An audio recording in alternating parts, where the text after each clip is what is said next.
Justin Gatlin is the latest in a long line of sprint sensations to emerge from the USA. Gatlin got a good start. Look at this man coming through now. Gatlin. What a fantastic performance from Gatlin. It's all about Gatlin. Ultimate goal is to be one of the best sprinters in history. And what a fantastic performance from Gatlin, and look at the time. It's the American leading the Jamaican at the moment. He knows he is the world champion. Justin Gatlin is the world champion here in London. Hey, what's up, buddy? We're back for another episode of Ready, Set, Go. We in the building. Man, I'm out here in these streets. I'm traveling around, but you know who stays down? 10 toes down, my co-host himself, Rodney Green, the beard himself. What's up, baby? The beard himself. The beard himself. That's what you need, a shirt that says the beard himself. Yeah, my dog got his college dropout shirt on. He got it over here. Look, man, I am on a corporate event going on right now. And every shirt that I bought has a collar to it, man. So y'all seeing me with a little prep on today. I know, boy. That boy Skin Shandy, boy. That boy used the good cocoa butter. Not the watery one with the brown top. You remember that big cocoa butter? I'm too dark. I'm too dark to be ashy, bro. I can't afford to be ashy nowhere on my body, dog. Yeah, man. Yeah. But it's good to be here, man. We want to thank all our listeners. We've been putting out feelers to see if y'all want us to be in Paris. A lot of people are saying yeah and stuff like that. So we're definitely going to try and work on that, trying on being on Paris for y'all on the ground, you know, and doing some things. I just want to definitely mention again, since this is Ready, Set, Go, we do have my boy have a book dropping called Ready, Set, Go. Let us know when that book drops, Justin. Hey, man, it will drop in July. So in July, be on the lookout for it right after 4th of July. So I'll put more information out as we get closer to the time. And yes, for the people in the audience in the chat who's asking, there will be a book tour. I'm constructing everything as we speak. Good. That's speaking of prep, and I know you like watches, man. You know, look at that, boy. You like that? What it is? A Patek. I can't see it, boy. Yeah. That boy got him a Patek, boy. I hope it ain't a Paylette. But no. It's the P. It's the P, not the pay. The P. Good job, man. Hey, Patek, you know, like I said, we have a lot of watch companies in our industry right now, the track and field industry. So Patek, if you guys interested, man, my boy Justin will be a good face for you guys. Shoot, let's get into business, man. Listen, I was definitely wrong with my women's 100 choices in the NCAA 2024. But let me say this before I go forward on how I was wrong. I didn't listen to McKenzie Long's whole story. If I knew that's what she was running for her mom and that's to me, I definitely wouldn't have ran against that. I definitely went against that. I definitely think Jaden Mays is definitely still amazing talent, along with Brianna Liston and Rosemary. They're amazing talent, but I wouldn't have picked against that because that storyline of her mother wanting to be at their meet just carries a different energy. You know what I mean? It all makes so much sense of, on top of her talent, what could be on top of that with her going through what she was going through. So I must applaud her and say congratulations to the national champion in McKenzie Long. What'd you think about her races? Not race, but the races. Her races. Well executed, man. Well executed races. All of them. I mean, watching her 100 in the semis and how easy she was able to run that 10.9 to a PR, right? First off. And then come back for the finals and drop a 10.8. Like, man, it was some beautiful running that she's done. And also with the 200 as well. It was amazing to watch her run that 21. And then also with the 4x1, because that is, Ole Miss isn't known for their sprint dominance right now. Nope. So to be able to put together a quartet of women who can go out there and run with the likes of these powerhouse colleges who have these women like Arkansas and Texas and come out on top and win a relay like that, like they did an amazing job, man. That's clearly inspiring. It's contagious on their team for sure. I can tell you what, Ole Miss is on everybody's leaderboard right now. They going, and they have good young talent coming up. but people know they coming. At first, it was just McKenzie, but now they have a few more athletes coming up, and they seen that they won that 4x1. This is going to help their recruiting process. This is going to help Ole Miss be a whole lot better to battle with these Power Fives that always win the titles. Facts. So the crazy thing is that as I'm sitting here watching her run the 100, the 200, 4x1, I got that Kevin Hart face on. You know what I mean? When he looking like, what is going on, dog? Hold on. Like who's coaching over there? Hold on. Who's coaching over there? You know, because they're doing a hell of a job, man. Definitely shouts out. Salute to them. Ole Miss, they did their thing, you know, for sure. McKenzie Long. And like you said, knowing the detail of her story makes that win, those wins, just resonate more, you know? Like you want to applaud her for her actions and going out there and win, but what she did, how she did it, who she did it for, man, that was amazing. To hear her say she sits in the stands alone and talks to her mom, like, you got me. I was like, yeah, she had me. I'm rolling with you forever. Like you had me with that. You had me with that. Exactly, bro. Like that's like she was on a mission. And I think that's what in sports in general, especially in track and field, we need to hear more stories like that. We need to hear how someone has influenced you, inspired you, motivated you to be able to reach heights that you probably didn't think that you could reach yourself. But you were so tapped in because of the love and the connection, the bond that you had with an individual. Like this situation, she went out there and she knew from the gun, ain't nobody beating me today. God's on my side. Ain't nobody beating me. My mother's here with me. Ain't nobody beating me. That was amazing. That was amazing. It was really good for her, you know. She didn't let her emotion out to the end. After she won every round, she went back to the warm-up area, no interviews. She didn't interview until after 200 meters. And that's when you see her well up, and it was like, I did it. Like, I did it, Mom. Like, that was a great moment, me watching her do that. I was proud of her. I don't even know her. You know what I mean? I was so proud that she was able to accomplish that for her mom. And you could see, like, the girls that ran with her, they congratulated her too. Like, they lost, even though they wanted to beat her, they lost with poise. And it was like, you know, congratulations, you know, this is your win. But they going to continue to fight. Now, I got another question for you on McKenzie Long. This is the second three-peat from an athlete in a row. We watched this from the likes of Julian Alfred last year. What do you think? How do you think she transitions? Because she's a senior, she can't go back. How do you think she transitions from now into the pros? Because Julian's making a really good transition. You know what I mean? I think she made the finals last year at World Championships. She is on a campaign to show that she is going to be on this podium, like not wanting to be. She is going to be on this podium this year. How do you think McKenzie rounds out at trials and the second part of her career going into next year? From a physical aspect, I don't know if she's going to be how tired she's going to be going into trials. Emotionally too. Obviously, that was a big release for her to go out there and win NCAAs.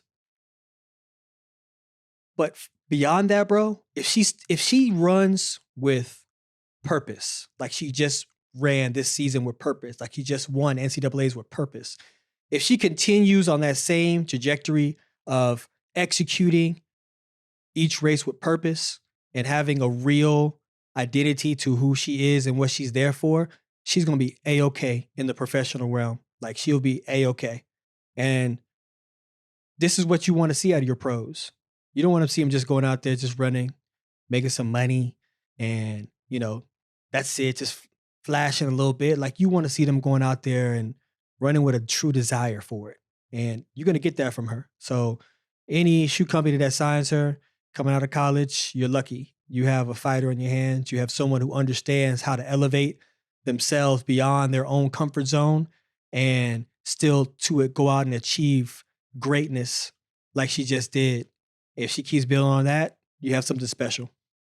I just seen some rule changing, you know what I mean, which will give her and a lot of other athletes who are transitioning up a good chance to develop a lot more, because From what I hear, I don't know if you heard it. Correct me if I'm wrong. I think the World Championships is going to be every year now. I don't know. Listen, I owe I know somebody. I know they have unlimited. You ever heard the ultimate? You ever heard the ultimate championship? They just came out the ultimate championship. I saw that, but let's go back to what you saying first. Go ahead. I lost dinner to somebody because they challenged me and said, "Man, how you think things gonna go with next year in indoor world championships overseas?" And I was like, "There is no indoor championships. What are you talking about?" It's like it's every 2 years. They just had it this year, and it skips a year every year. It's like every 2 years. And they were like, "No, it's next year. There's a rule change." And I was like, "A rule change? Where'd you find this rule change?" And I guess I wasn't keeping up with the rule change, but there is a rule change. Indoor Worlds is March 23rd of next year.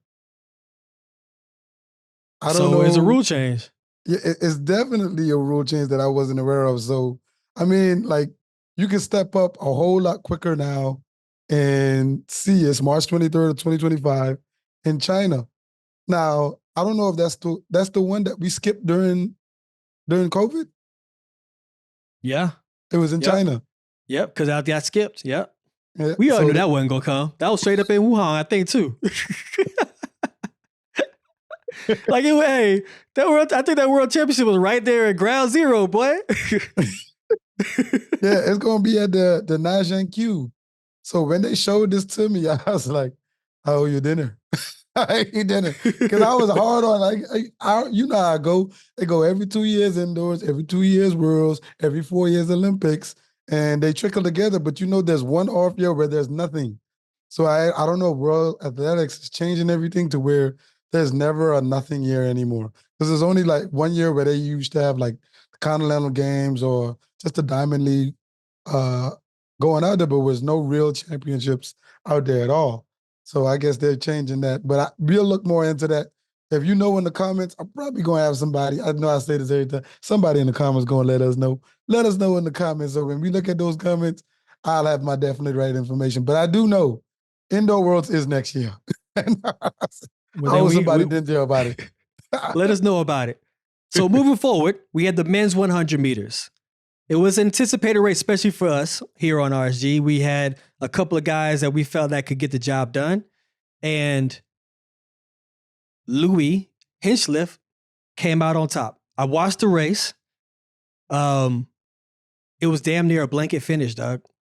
But when you watch him run, like, he runs very similar to Carl. He comes on very late into the race. It's like his top end. But the height difference is crazy to me. It's like Carl's like 6'4", and now Louie doesn't look that tall. Louie looks like he's a guy who is at a shorter stature but stockier, but he still has that same kind of running style, and it still works for him because he's clearly winning. Yeah, he's clearly winning the big races too. What do you think? I think it's definitely a good deal, man. I don't know if you saw Carl's interview. Carl said, internet coaches stop coaching on the internet. I don't know if you saw that. I don't know if they came up to Carl that was like, Carl, if you get his start faster, he's like, there's nothing wrong with the kid's start. Let's just enjoy him winning. And I like that, you know what I mean? Carl is saying the same thing Michael is saying, Michael Johnson. He's saying, let's enjoy the competition without times. The times will come as long as the kids compete, as long as the coaches get them ready. And man, Hinchliffe went out there and he competed. I mean, halfway through the race, he was down, and his top end, it could have been a blanket finish, but he was clearly the winner with a blanket of everybody else. But he split the field coming through the middle very, very, very late, which was very, very good for him. You know what I mean? I'd love to see him in a and I don't know if he ran any 200s there. I'd love to see him in a 200. Yeah, I don't think his 200 would be spectacular. I think that I'm very interested to see him running more 100 meters and get more comfortable with it. Clearly, you see he's getting more comfortable with his race pattern and style. What do you think he'll run in the 200 then? I think 20.3, but I think Carl probably we'll address that later. You know what I mean? Let's just live in what we're doing right now, and let's get you to make that team. And the team for him won't be very easy to make over there in the UK. You know what I mean? He has a few formidable opponents in Reese Prescott and and Zarnell Hughes, and you know what I mean. It's a few of them that'll be very good competitive. The accountant, what's his name? I can't what's the fastest accountant in the world? Yeah, forgive me for listen. I know I say that a lot on this show. Very bad with names, but I saw his story online and how he became, and it's a great story to watch. Well, you better get his name right because he's coming on the show. You better get his name right. He's coming on the show, bro. Yes, he's coming on the show. I already talked to him. He's coming on the show. We're gonna talk to him because I don't know if you heard his backstory too. It's very compelling. Like how he just got into it. Just like, I'm just gonna run. And they just got to where he's at right today. You know what I mean? So yeah, it's pretty cool. I think I saw it. He took a sabbatical for a year or something like that. Yeah. And then he trained. So I don't want people to think like he was going to work and then going to train after. He actually took time and trained outside of track and field. So it's definitely good for him. We're going to have him on the show. So I'm very happy. So I'll have his name. I know I better have his name by then. I ain't helping you out. Boy, you better send that name to me, boy. No, but back to Louie though. I got a question though. This is really the first time, correct me if I'm wrong, yourself or the chat. This is the first time we're really seeing a male British sprinter come from a college system and still able to rise, do well in the college system, and then turn pro, right? And run for his country. I don't think Christian Malcolm, I don't think Linford Christie, I don't think Mark Lewis Francis, I don't think Darren Campbell, I don't think none of those guys went to a traditional American college, right? Am I right or wrong? Nathaniel, we went to LSU. Nathaniel Blake? Yes, yeah. Nathaniel Blake. Okay, all right.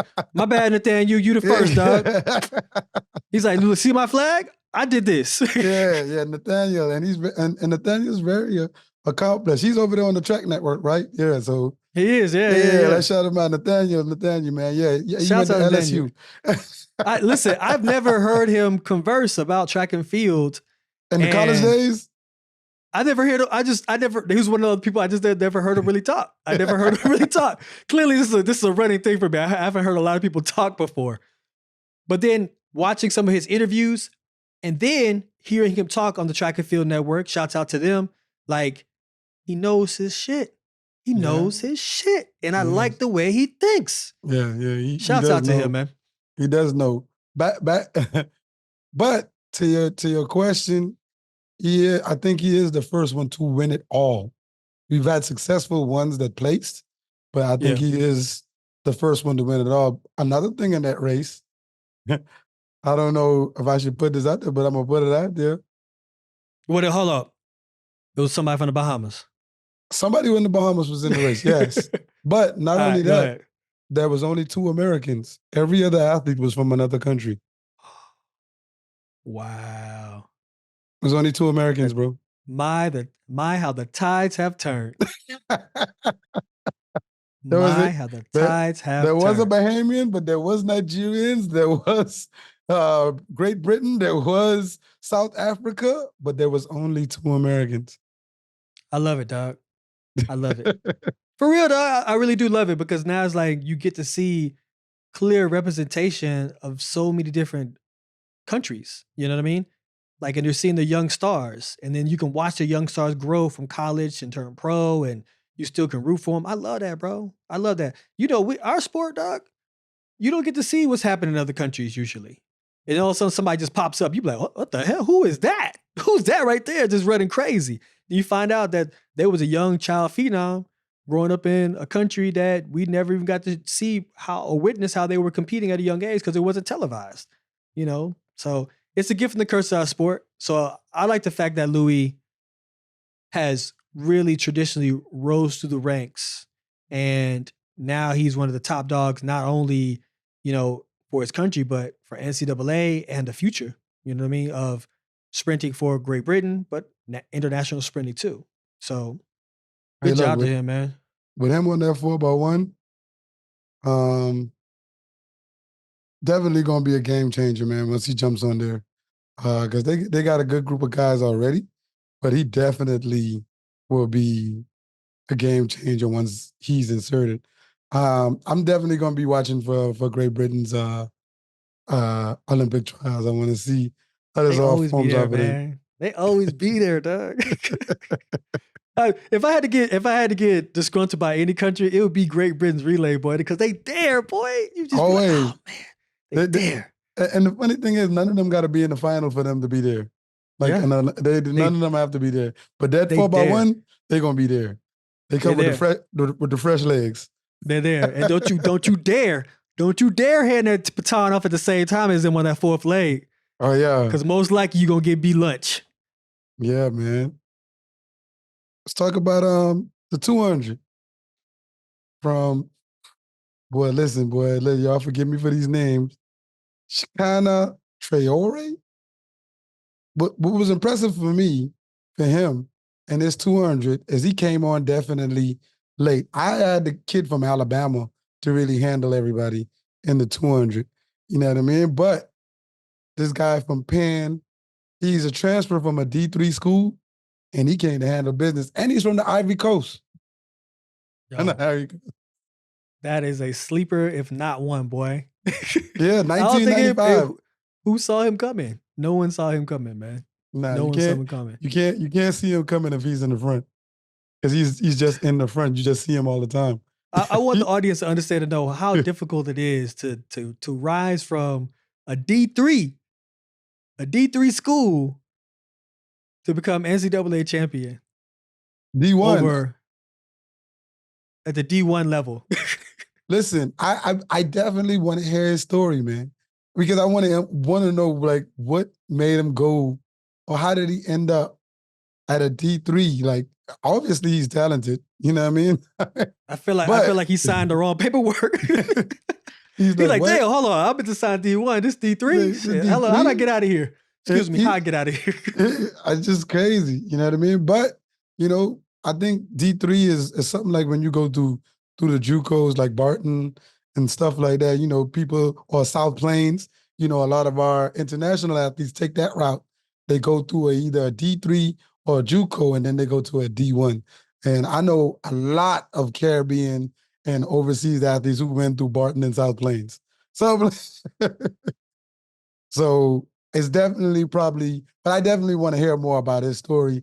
Y'all let us know. We want to hear about his story. We want to put some of these guys on so we could follow their stories going from college to pros, so you could get to know their character, because we've already witnessed to where people see these athletes on TV and you feel like they're one way, then you see them talk on social media or publication, and you're like, oh, he's nothing like what I thought. I actually like him, or vice versa, I dislike him now. You know what I mean? Right. So either or. So let's get a lot of these stories out and get to know these people as humans. For sure. Next up on the list, they had that 4x4, man. The men's 4x4? Men's 4x4, Texas A&M, meet record. World lead. 258-37, world lead. Boy, listen. That last leg split 43-20. But that's the same kid that got DQ'd, man. He got DQ'd in the 400, and I think he was like, look, man, this is going to be vengeance is mine. You know what I mean? They weren't leading the whole race, though. They weren't leading. They didn't come to the lead until the last 100 and maybe 30 meters. That kid ran to the front, and he knew they were going to run a meet record, because that's what he was chunking for, man. He already had the win sealed up, but he finished them off. Like, he chopped the head. Like, let him know, like, ain't no beating Texas A&M. So do you feel, I got a question. First of all, remarkable times and splits. Like, I remember running 4x4 in college, and I thought I was doing big shit when I was splitting 44 ones and 44 threes and 44 fives. Like, they out there dropping 43 ones and doing crazy stuff. 43 twos, like, it's crazy. Like, you know what I'm saying? But it leads into my question for you. Like, should we see faster times in the open for these athletes if they out there splitting 43-2? Yes, I would say so. But definitely everybody knows running in a 4x4, it's like putting a battery pack in your back. You could run, and from my country, the Bombers, I've seen it many times, man. My homeboy, Nathaniel McKinney, I remember one year, boy, he was running like hard 47s, hard 46s. You put that baton in that boy's hand, that boy gonna split a low 44 for you every time. For real? Every time. Shout out to my dog Nathaniel. Again, every time, man. Every time he would do that. You know, it's just one year he just couldn't get it together, you know, with his 400. Yeah. And Yeah. it was just hard for him to get him. But, you know, he always told like the relay coaches, you know, be confident in my experience, man. If y'all put me on the relay, I'm gonna make it happen. And he did. And he did. And he did. It's crazy though, but you ask all athletes, they'll tell you that, man. Some of these kids, they go out there and they run a hard 52, like for a female. You put that baton in their hand, they split 50 points. Crazy, boy. It's crazy. Crazy. It's crazy. It's that inspiration, man. The It energy. is. It is. Accountability. Being there for your team. It needs to be outside the relay, y'all. Y'all handle business too. Speaking of the 400, man, Christopher Williams winning with 44-4. Man, hey, this is our OG watch list, man. He the first one on the RSG watch list. Hey, and he came through. He backed it up like a Brinks truck. You hear me? All the way, dominant all the way, dog. He 44-47, man. Great running by this kid, man. Great running, man. What do you think about his race? Man, I think he definitely said exactly what he wanted to say. You know what I mean? He fought the last 50 meters. I don't know if you saw the race, but coming around at that 300-meter mark, he wasn't in the lead. You know, the last 50 meters, he really fought. I mean, he has a really unorthodox running style anyway, but he really fought to get to the front of that pack to win. So he was like, yeah, man, I just competed the last 50 meters. I don't care about the time. I won. You know what I mean? And that's what he did. He definitely did run. He's been running fast times all year. Shout out to Carol, you know, over there at Georgia. She be churning out these 400-meter boys, man. You know what I mean? World records and all. You know what I mean? Because he's similar to Michael. You remember Michael had the indoor world record? Then Michael came outdoor and he was blazing. So he's just another Michael Norman for her. You know what I mean? So very true. There you go. Very true. So do you think that world record indoor run for him kind of sparked something in him? Like, I could really do this. Hold on. If I just fight a little hard at the end, be more competitive and really go for it, do you think that just woke something up in him, or you think that's just is him? I think that did, but I think what did even more is when they wouldn't give him the record because of the blocks. Yeah. He's like, what does blocks matter, bro? Like, I ain't false start. I finished in the front of everybody. The time says it's faster than everybody in history. Why can't I have it? And they giving him all these reasons, the center on the blocks, this and this. And I'm pretty sure it makes sense to the technical team, but it doesn't make sense to him. He is, in my mind. Just him? I think it doesn't make sense to a lot of us. Listen, I would say a large majority of us are like, what are you talking about, dog? He went out there and ran it. We all witnessed it. It's recorded right there. So in my head, he is the world record holder. You know what I mean? I would definitely say that he definitely is. Until the end of time, he always going to be indoor world record holder, Christopher Williams to me. I'm always going to address him like that. There's going to be years down the line, I'm going to address him that same way because they didn't give it to him. They say they gave him something, though. They call it the world's best. So man, get out of here. I don't want the world's best. I want the record. I ran the record. How's the world's best faster than the record? I don't even know. But still being on the 400, bro, Nikisha Price, Lord Jesus. Not just Nikisha Price and company, them Arkansas girls, man. They swept the 400 from first to fourth, but Nikisha Price ran 48.8. She had the world lead for a split second. We'll get to that later, but she had the world lead for a split second. 48.8 in college, bro. Meet record. World legit. Lead. Legit. Sensors on the blocks. Sensors on the blocks. 48-8, bro. I don't understand it, bro. Like, this is like, they on demon time, dog. This is what you call demon time right here, because 48-8 in college, and then your whole 4x4. Your whole 4x4 just ran the open 400, and y'all got first all the way to fourth. And then y'all came back, spun the block, and then went out there, ran the 4x4, and killed them in the 4x4 by running 3:17.96. I don't think people know a lot of D3 school men's teams, not boys. I usually compare the boys' high school teams. They would have probably got like 5th or 6th place at D3 championship. 3:17, like that's cooking, bro. Nobody's in the 51s. Nobody. We ain't gonna talk about what a 48-8 look like against a high school boy. That's treacherous. Listen. She winning in most situations. Yeah, that's treacherous. She is definitely. But the Johnson brothers out there at Arkansas doing their thing, man. Arkansas wrapped up, I think, the female title. Yeah, I think they finished. They got the national champions for females, man. But that feat right there, I didn't see that sweep, bruh. And I saw the sweep, but I didn't see the sweep being all of them being under 50, which is crazy. Crazy. Speaking of that, right? And now that we got through to the 4x4s and all of those races, with NIL deals as popular as they are, should these kids, outside of the seniors, should these kids stay or go? Because the shoe company is going to come clamoring. Second, third, and I think second place was a freshman at 49 and change. It's a freshman at Arkansas. Stay or go. Even for Christopher Williams, he's a sophomore. He's competed at the highest level and won indoor and outdoor at the highest level of where he is. Should he stay or should he go? What are your thoughts? Stay. And this is why I say stay. You are the king of the mountain where you at already.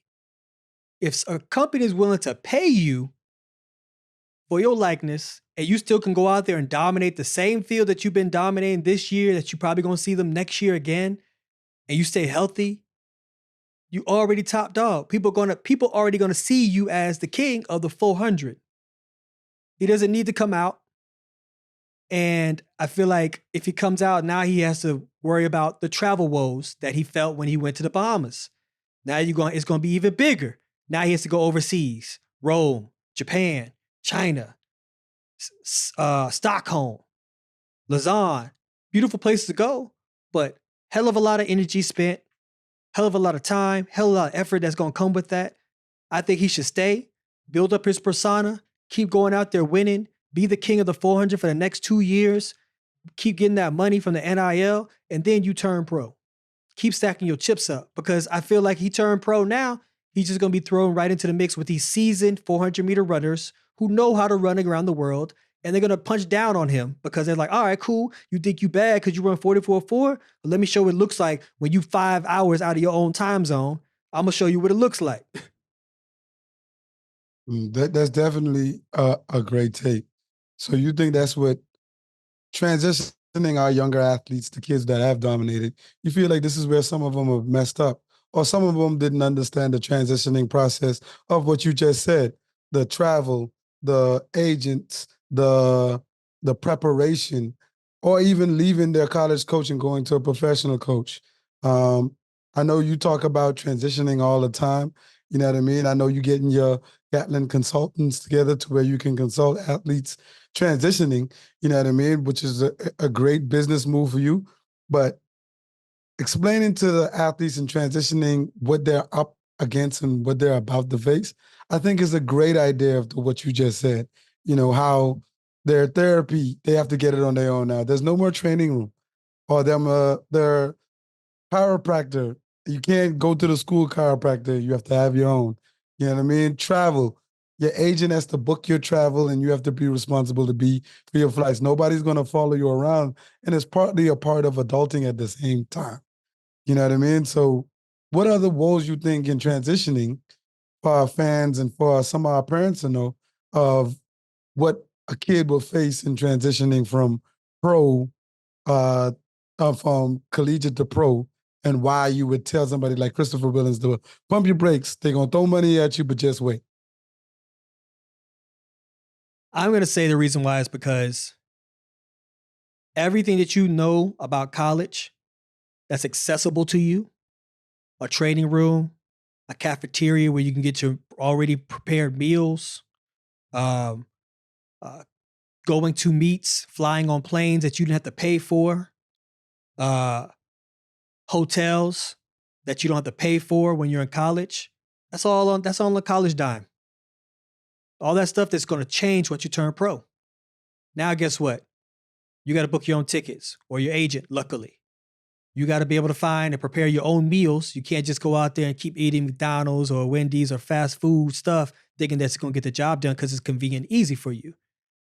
And it comes with the therapy as well. You can't just wake up, walk into another room, and it's going to be a therapist there with all the gadgets that you need to heal yourself.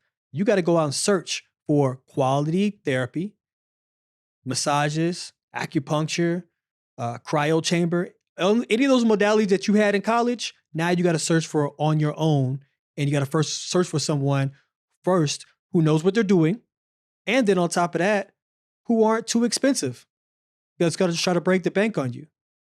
So now you got to figure all this out. It's basically track and field adulting, 101. That's what you're going to get into. Time zone difference once you start traveling. That's 7 hours from the East Coast to London. That's 7 hours, legit. Now, if you go anywhere deeper into Europe, you can add on another 4 to 5 hours on top of that. So now you messed up from traveling. Now you're in a whole different time zone.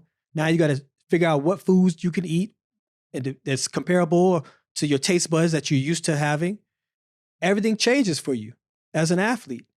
And then sometimes you don't have your coach. A lot of athletes don't have their coach when they travel with them. They just go on. You're out there. You're in the world now. If your agent ain't with you, you're by yourself. Not really by yourself, but you're with other athletes who are just jumping on the trains, jumping on the planes, and heading to the next meet. So as a rookie, you're probably going to go through a system to where you have to learn and just watch and observe and see how people are getting things done so you can follow suit. So it's a lot that goes into that transition that's never talked about. And it's kind of, it blindsides a lot of these athletes because, yeah, you got your big shiny contract, but now you got to get on this plane and travel 13 hours. Good luck. So it's a lot that goes to it, a lot. And a lot of athletes don't make it out on the other side. They were shell shocked by that transition and they weren't able to step up to the plane and perform because jet lag is a fact and they don't realize it. And then they go out there and run a bad time and now they're in their head. Now they're in their head for the rest of the season. Yeah. Yeah. Shoot. They got to travel with those Normatex, those recovery legs and all that. Like, they don't know what that's like. You're going to be moving with a whole lot of luggage. Got to drag it around. It's crazy. Hey, boy. As soon as that plane lands and you on that bus to the hotel, the first thought you thinking as a seasoned vet is, I got to make sure I put my name on the list so I can get on that therapy table before anybody else. That long, you know, that long line, dog. You literally have to wait. If you get there at 3, legit, your name is probably 7th on that list. So you ain't going to get a massage until about 8, 9 o'clock. Real talk. So make sure you know the ins and outs and the little tricks because you know that. You know, like I know, it can get real adult out there. All the college athletes should be listening, man. I don't know why this isn't talked about more, but Justin Gatlin and I, we formed a consulting agency to help you for a fee. Small fee. Moving on, man. We had Europeans are still going on, so we're not all the way through. But Marcel Jacobs defended his championship. He competed against a solid field, got through his heats, got through the finals. The Olympic champion is now once again the European champion with a legal time of 10:02. A season's best for him. What are your thoughts on this race? I think it was a solid win for him. That's something that definitely built him back up in his Olympic campaign season. You know, he's coming out and getting first and seconds. He's building his way up to where when that moment strikes, like I said before, this is how he became Olympic champion the first time. He struck when the iron was hot. You know, he didn't have to make a lot of waves before the Olympic finals, and he got to where he got to, and he got the job done. So I'm not too concerned about the time itself, but it's the effort itself. He put away a good field, and he's showing that he can be able to be in front of the pack again and run dominant. So I want to see what he does next. Shoot, he had a young lady who I see train all the time, man. I told her before she left, she was training on the track. I looked her in her eyes, and I know she'll remember this. I said, "Hey, you are the European champion." And she looked at me and she's like, "I received that, coach. I am the European champion." I'm talking about Cyrena Samba Mayala, man. Listen, that girl ran 12:31, bro. Yo. Listen. I remember watching her train, dog. I remember watching her train, man. Like she's crept up that ladder of success, dog. Yeah. For real. Listen, but it's like you said, she from the hometown where the Olympics going to be. France is going to be expecting so much from her. And she's showing them, I'm about to put on for myself. I'm not going to be left out. I'm going to try to show down and put on for y'all. And we're going to have a good time in Paris. She gonna play ninjas in Paris. 12:31, dog. That is, listen, 12:31 world lead. She said, look, y'all, I ain't here to run these 10. I ain't here to run these 12.4s, 12.5s. I come to drop a 12.3. It's time to get right. I mean, listen, if she goes out there and does that, it's almost like Kathy Freeman. Like when the Olympics was in Australia and Kathy Freeman won the 400, they went crazy. It goated her. Yes. She was goated from that moment on. And if she follows that same blueprint, if she goes out and wins the Olympics or even gets on the podium at the Olympics in her home country, goated. She goated. Hey, like it's over. She letting them know though. She letting them know. She put away a good field. She has the world lead in time, which is not a slump time. 12:31. That's almost 12:2, bro, which is very, very fast. Shout out to our Coach John. You know what I mean? John is a good older coach. I know Coach John, man. Coach John, I think Coach John's from Ireland. He's a very funny guy. I watch him try to do their drills, and I'm like, Coach, do that again. But I only make him do the drill again just to laugh at him. But he's my homeboy, though. Shout out to Coach John for Shout sure, out to man. Coach John. Definitely. But he's doing an amazing job. He's a hell of a hurdle coach. No, he's a hurdle coach for sure. He's doing his thing, man. You know, shout outs to Cyrena, man. Look, you called it. You are the European champion. You know what I mean? So shout outs to you. And other news, Great Britain came back down and they showed their behind again because the 100-meter champion is UK's very own Tina Asher-Smith with the time of 10:99. Tina Asher-Smith strikes again. But it was a very different look. Usually she has a very solid start and she makes her way to the front of the field, but she climbed her way back to 10:99 in the middle of the race, all the way to the front of the field, and then put space in between her and the middle of the field, which was very, very, very, very good race for her, you know, watching her do that, because I know once her and her coach put the front part together a little bit better, you know what I mean? She'll be right back down into the 10.8s like we know her to be. That is that early season speed endurance training that she was doing with them 400s on 4x4s. Like you could see that she's going to sharpen up her start, but that end, that end, man, it's going to be hellified, bro. It's going to be hellified watching her. Definitely will, man. Definitely will. Do you, I mean, the way the 100 meters women's field is padded out, she looked like she could be on 2 podiums for that 100 and that 200. Man, I got to see Sharika run again.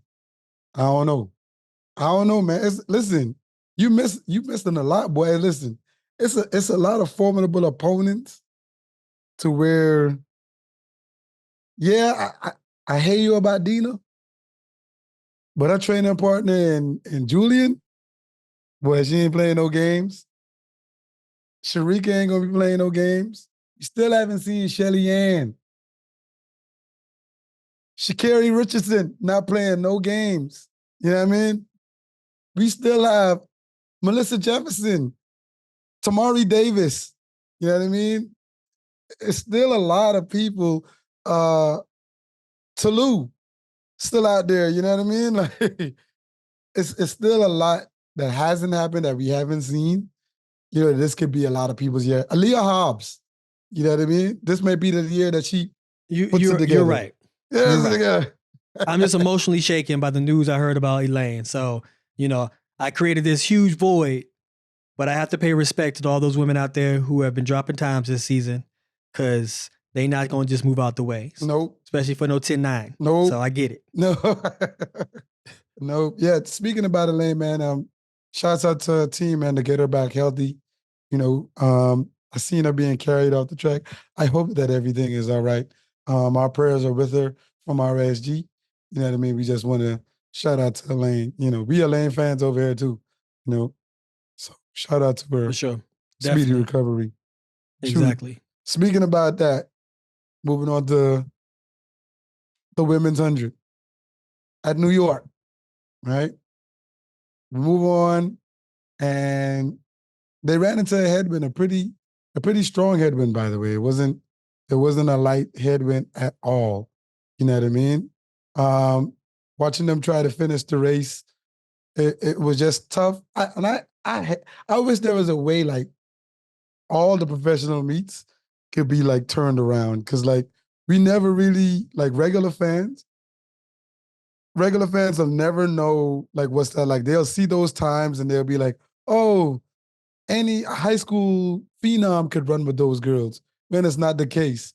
You know what I mean? Those headwinds means a lot, like up to 14, 15 miles per hour, you know what I mean, in your face, that you have to fight to try to finish that race. So I definitely want all our fans to know, like, the women's time, those women can run definitely faster than 11-1, which won in favor of Philly.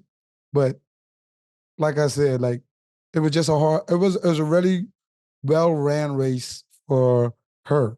You know what I mean? Shout outs to Favor. Yeah. We haven't heard that name in a while. You know, I'm glad to see her back in form, competing well. Obviously, enough to be able to get out in front of the pack, especially with the likes of Aaliyah Hobbs, and run a good time. Hope to see it continue to do that, especially as an Olympic year. So your country's going to be dependent on you go out there. What you think about where you want to go to next? It's a couple of good stories. We got Noah in the 200. Yeah. Let's talk in about 1977. Let's talk about our homeboy Fred, man. I'm concerned about Fred. All right, let's chop it up on Fred real quick. Fred's out there. I think he just parted ways with his shoe company, A6. You know, they were having a few technical difficulties, but you know, Fred say everything's intact. You know what I mean? We definitely will see in about a few weeks. But I'm not doubting Fred, but I'm just saying that this is a kind of unorthodox year for him. You know what I mean? I'm usually seeing Fred go out there and handle business no matter what the circumstance. You know what I mean? But, you know, seeing him this year has been a little bit different. What are your thoughts on Fred's, you know what I mean, him not running this weekend in the 100, and him not having a shoe company right now? I just want him to stay focused. Fred is a great talent. We know that. We've seen him run 9.7s like they were 9.9s, you know? So we know he can get the job done. I think a lot of this, you know, people have taken it for granted of the fact of, you know, him saying, oh, when I step on the track, it's going to be 9.5, 7, you know, basically breaking the world record. And let the man hype himself up the way he needs to hype himself up, you know? If he does it, more power to him, for sure, 100%. That's crazy. I hope that this is like a Kanye West move on his part.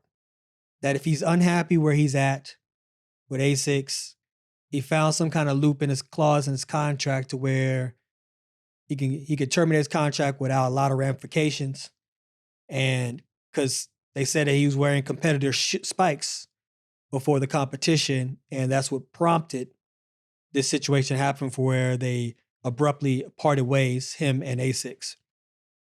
But outside of that, man, I think that just him staying focused on what he needs to do, he understands that, and he needs to do that. You know, it's the year where you dial in. This is where nothing else outside of that 100 meters or 200 meters or whatever your discipline is that you are going to compete in, nothing outside that matters. Nothing. You getting the job done. You saw what it took in 2021 to come across that line first. I feel like he should be hungry to make sure that this time around, he's not going to get snubbed. This is his for the taking. The 100 field isn't incredibly strong, and we know that he can get certain things done, especially with pressure. But I just hope that it's like a ploy, like a long game that he's playing. Because if not, I would be concerned as well. You know, because that's a tough one, man. Like you can't, it's tough, bro. That's a tough one, man. Look, he proved me wrong before, and I had to get on the phone. I didn't even just get on the phone. I had to FaceTime Fred and apologize to him for some comments I made. And this was before we had our pod. He just heard me say it to somebody who we mutually know, and he was like, boy, I'm going to show you. I'm going to show you better than I could tell you. And he did, and I had to apologize. You know what I mean? And I'll apologize again. I'm just concerned. It's just a little different. I'm not used to seeing him this way at this time. You know what I mean? For sure.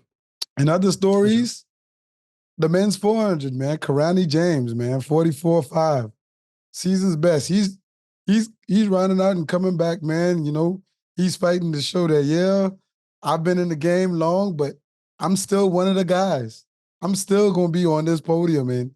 And he had the world record holder in this race also. You know, Wade Van Niekerk at 44.74. Christopher Bailey at second from America at 44.73. You know what I mean? But Kirani James really went out there and showed what he can do, that he's still a formidable opponent for the 400-meter podium. I'm really curious. I'm happy for him. I'm really curious to know exactly what his training regimen is now. You know, obviously, us losing the late, great Harvey Glance, who was his coach for many years, from college all the way to just when Coach Harvey passed. So that's all he knew as a coach. That's all Kirani knew was Harvey, you know? And Harvey set up his system. It was very systematic. It was a one-on-one coaching situation. There was not a group, a camp, or anything like that. Kirani's used to training by himself. So I wonder what his system is like now. Is it similar? Is it different? What's his mindset? Because, you know, Harvey was like a father to him. You know, he was the first individual that he met when he came to the country. And ever since then, he's had success with him, and they grew a great bond together. So very happy for Kirani coming back into form, 44.5. He's the kind of guy that you can't count him out the finals, dog. He's always going to show up to the finals. Always going to be there for the finals. So shouts out to him. Stay strong. Keep running fast, brother. Man, he the king of Grenada, so you know what I mean? The stadium named, you gotta show up. All, you know what I mean? He gonna be one of them, like, you know, he had a meet a couple of years ago, and I hope they definitely bring it back. You know what I mean? And to honor him, you know, and to keep his legacy alive, man, because he's definitely already a legend in Grenada already, like, and still putting up times like this is crazy. Olympic champ, world champ, he already been there, done that. You know what I mean? Done a whole lot. So shout outs to Kirani. Women's 200. Gabby was out there on double duty again. She ran the 100 and she won the 200 and a negative win at 22.42. Once again, I wish like they could turn the track around, because all these times were in negative wins. Negative 1.6, negative 2s. And for the people listening, That's about maybe 15, 16 miles per hour in your face on the straightaway, which is very tough for a human being to run against when you're trying to run fast. So we know that our athletes can run faster than the times that's seen. TV. Blame it on TV, bro. That TV will not, seriously, TV will not change the direction of the meet. Yeah. Because aesthetically, it won't look good. That's what they say when it's on TV. And they want to keep their TV sponsors. So TV says, no, we need all the fans in the background. We need to see everybody cheering. We don't need to see no distant look at the shot put ring. They want to see some grassy fence in the background or the Hudson River. They said, we want to see the fans. So unfortunately, a lot of times you're going to run with negative wind. So you just prepare for that. But yeah, we love to see faster times, especially when there's a wind that's allowable to your back that gives better times. Yeah. But I always just want to explain to our new fans, because we have new fans that are now watching and they won't understand. It's just hard to understand our sport when I talk to people who don't watch a lot of track and field. You know what I mean? And you have to explain it to them. I realize like our sport may be complicated. I don't know if we complicated, but it might be a little complicated for newer fans. I've had people DM me today and it's like, where can I find this meet on TV that keep posting on my social? They wanted to watch but couldn't find it. You know what I mean? I don't know if it's the marketing thing that we're doing wrong, or I just want to help our sport be bigger, grow the fans, because we have new fans that actually want to watch, that want to see, that want to be a part of, and we're making it hard for them, especially with the new age of the short attention span for adults. I agree with you. I think, to be honest, track and field needs to partner up with Twitch, start streaming. I think it'll be a better look because then a lot of people can have a lot more conversations going on while watching track meets. It'll be a community. It will look like a community. You can read and watch at the same time. So I think it'll be a really cool thing to do. Mr. Noah Lyles opened up with a 200 this weekend at the New York Grand Prix. What's your thoughts on his time and performance? He opened up faster than he did last year. He ran 19.8. Last year, the boy ran 19.7 and a negative win. And a runaway win, by the way. Like, it was a runaway win. So, I mean, if he didn't have that win, I don't know, maybe 19.5. You know what I mean? But 19.7 ain't bad either, bro. And a negative win, that ain't bad at all. Listen, with that win, suppressing what he really could run, he gon' shock some people in the next couple of 200s for sure. Hey, look, he gonna shock some people. Look, he already set it up. Like, I don't know if any of his opponents have been taking notes, but with the 150 and the way he's been trending, like the 150 from Adidas, his fastest 150 ever, then he goes and backdoors it in Jamaica with his fastest opener ever, and then he comes back and he backdoors it with his fastest opener ever in the 200. At the Olympics, we're going to be looking at something very, very historic.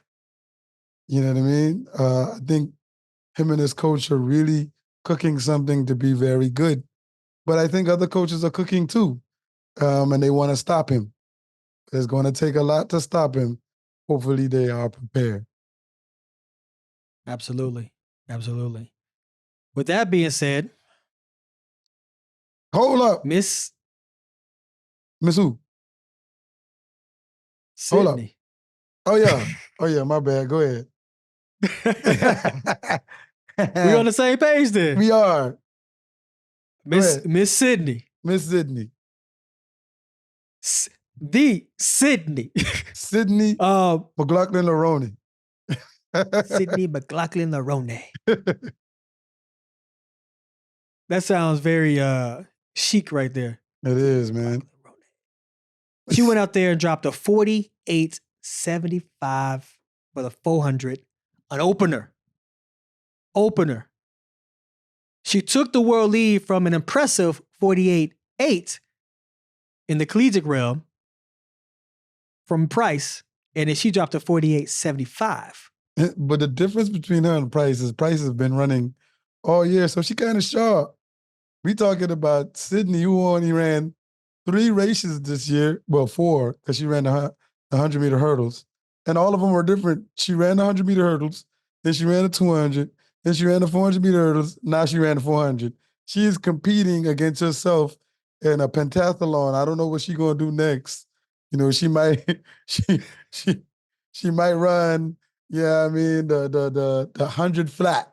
You know what I mean? Just because. Facts. You know what I Facts. mean? She competing against herself, but 48.7, and she still wasn't satisfied. She looked and she's like this close to the American record. She's coming, she wants her name to be on the top of that list, which is very great. But the one thing we can't short her on, anytime she step on that track, Bobby Kersey has her prepared to do something special. And that's definitely what she's shown. She showed something special today. So is she only competing in the 400 hurdles at the Olympic trials? That's what she said. I think that's what she said. I'm pretty sure she's like only the 400-meter hurdles. And then maybe she may switch it up in a Diamond League or 2 later on. So she's trying to have a cake and eat it too. So she's trying to break the American 400-meter record before the Olympic trials so she could focus on the 400 hurdles. Is that what you're thinking? That's what I'm thinking. If she does that, bro, I don't think people will understand what you're witnessing with Sydney. She's definitely a generational athlete. She's definitely, we don't see her often. It's like your elusive fall season Louis Vuitton bag. It's only a limited amount. You don't see her often. It's very exclusive. But when you see her, it's great. It's great. Absolutely. You know what I mean? And that's how she runs her campaign. Like, you're not going to see me often, but when you see me, you're going to be glad that you saw me. You're going to be happy. You're going to want a picture. You're going to want me to sign something because I'm going to be gone for a while, but when I show up again, I won't disappoint. You know what I mean? Which is very good. See, I want everyone in the audience to realize, like, you pay attention, please, because you are witnessing a remarkable athlete of our generation. To be able to run the times that she's running, and I mean, open up with world leads in the 400 hurdles, open up with the world lead in the 400 flat, and then open up with almost a world. Was it almost a world lead in the 200? Yeah, McKenzie Long had her. And Rich McKenzie Long has the world lead with 21.8. Exactly. So you're looking at somebody who is amazing. Very truly amazing. Like, truly amazing. Like, I don't even want to know what her training looks like. I want the mystique to be there. I just want to see her show up at the track and do something amazing. I don't care. Don't show me a documentary of how she trains and how hard it is. At least not right now. Man, wow me every time you step on the track. Wow me. Bobby Kersey ain't gonna let that happen no way, man. He old school. He gonna be like, do some ace skips. You know what I mean? Do some ace skips for the camera and tell them this is what you do, man. Bobby Kersey is not. Facts. Bobby Kersey probably one of them who'd be like, man, the camera is a distraction at practice. Y'all can talk to her after. You know what I mean? Oh yeah, he old school like that for sure. Definitely. Yeah, he keeps her super focused, but he also keeps her grounded too. And they have a great relationship. When you watch them interact on the field and stuff like that, they have a great relationship, a great respect. But I always often wonder, like, because I understand what she represents as a Christian, but I've heard stories about Bobby. And if he's anything like our good friend Brooks Johnson, like, that's a different dynamic. I don't. Something in my bones telling me right now that it's not that same dynamic between them two. I feel like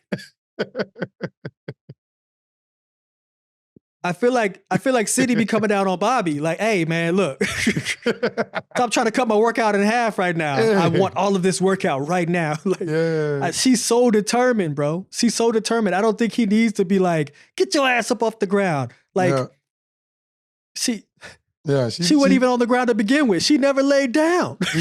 She do look like one of those athletes. Like when she complete the workout, she look up and she's like, "That's all you got? That's all. And you be like, boy, listen, if you get out my face, that's all I got. That's all I got. I thought we were trying to break the world record, Bobby. Listen, girl. Facts, facts. Shout out. Making Bobby feel guilty. Yeah, man. Shout out to Sydney, man. Hopefully we could have you on there one day. If you're not big enough. I've watched her on a few interviews, man. She's very down to earth, man. Very down to earth, very chill. Her stardom doesn't move her at all. Like, she's not one of those. She's like very down to earth. She said she like going to shop at Target. Whether if she's recognized or not, she's really cool. So I mean, shout out to Sydney. I watched her on live before, IG live before. Normal, chill. Yeah. Like, cool. You know what I mean? Like, just a normal person. Love it though. I love it. Yeah, man. With that being said, man, what else we got on the docket? I think we covered it, right? Nah, we covered it, man. I don't know. We have a stat out there. I don't even think you know about this stat, man. I was looking it up the other day, and I had to look, and then I remembered. I was like, this stat is a real stat. You are the last American with the gold medal in the Olympics. 20 of the 100 years meters. Of the 100 meters, you are the last. Yeah. I'm the last American to win the 100 meters at the Olympics. In the same Olympics, Sean Crawford is the last in the 200. Wow. 20 years. So Noah's trying to end a 20-year feat. Noah, Kenny, you know what I mean? Courtney, Fred, Coleman, all these guys are trying to bring that gold back to where they think it belongs in America. But they have a few other countries. I know you wouldn't even have known that. Like, I know you haven't even thought about it like that. But when I was looking at it today, I was looking over some stats and I was like, that can't be. And then I was like, it can be because 08 was Bolt, 12 was Bolt, 16 was Bolt, and then 21 was Marcel. Marcel and DeGrasse. Yeah. Yep. Yeah. And then you go back to the 200, you have Bolt, and then DeGrasse. Yeah. Yep. Well, America, y'all know what's on the line. Listen, if Noah do it, I think he might have signed his contract prematurely, boy. That contract, what they talking about, if he do it, boy, listen, his bonus got to be out the frame because to complete that feat in the 100 and the 200, or even if he compete the triple or the quadruple and what he's thinking, he might have signed that Adidas contract prematurely. They might owe him some ducats. They might owe him. If he wins the 1 and the 2, or even just wins one or the other, he could be like, welcome home, gold. Welcome back. You've been gone for over 2 decades. That's crazy. Yeah. That's crazy. But they always said the world was catching up to America. And it has. You know what I mean? So what is America going to do to keep moving forward? We have a Netflix series. I'm going to plug them for it anyway. Dropping with Noah and how he plans to bring it back to the USA. I think it's going to be featuring, because we want to be track ambassadors. We want to share everything track. We want our sport to get bigger, get new fans. So, you know what I mean? It's a Netflix series. I think it comes out on the 2nd, featuring him, Sha'Carri, I think Fred, and Marcel. You know what I mean? So definitely tune in. Justin and I will definitely be tuned into that. You know, we want to support everything track. We want you guys to support everything track too. We also want to thank everybody for pushing us through those 10,000 subscribers. You know what I mean? We love it. Help us get to 20,000 now. Let's do it. Let's do it. Let's definitely do it. We gonna get there because y'all gonna see us in Paris. Yes. In Paris. Oh, until next time on our show, unless Justin, you have anything else, I'm good. Tune into our next episode of Ready, Set, Go!